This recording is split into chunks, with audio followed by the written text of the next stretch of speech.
Here's what it looks like from the outsider's perspective.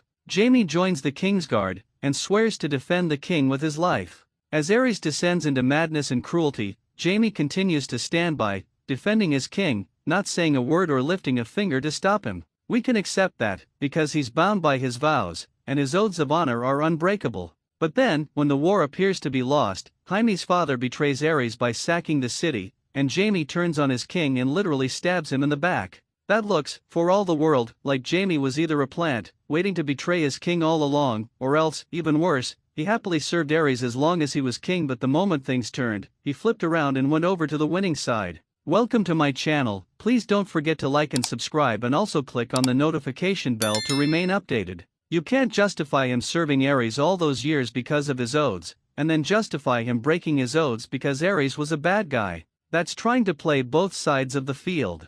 Now, we know things that most people don't, and we get to see things from Jaime's perspective. We understand how earnest Jaime was about the honor of being chosen, how shocked and disillusioned he became, how eager he was to please the other members of the Kingsguard, and how difficult it was for him to finally make the decision to break his vows to save hundreds of thousands of lives. We have a completely different narrative than the average person of Westeros. But from their perspective, Jaime looks like a guy you simply can't trust. The kicker there is that Jaime swore an oath to protect the king. That's considered totally binding, above all else.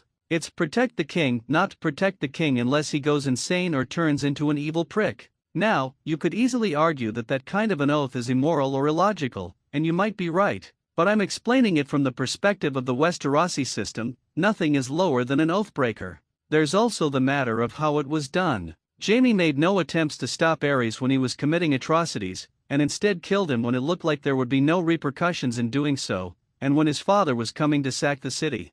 Think of how that looks to someone like Ned. Jaime watched Rickard and Brandon Stark die and did nothing, but killed Aerys when the tide had already turned. To quote Ned from the show, "You served him well, when serving was safe." You find out eventually that Jaime had a very good, non-selfish reason to kill Aerys when he did, but no one knows about it because he's never publicly said what it is.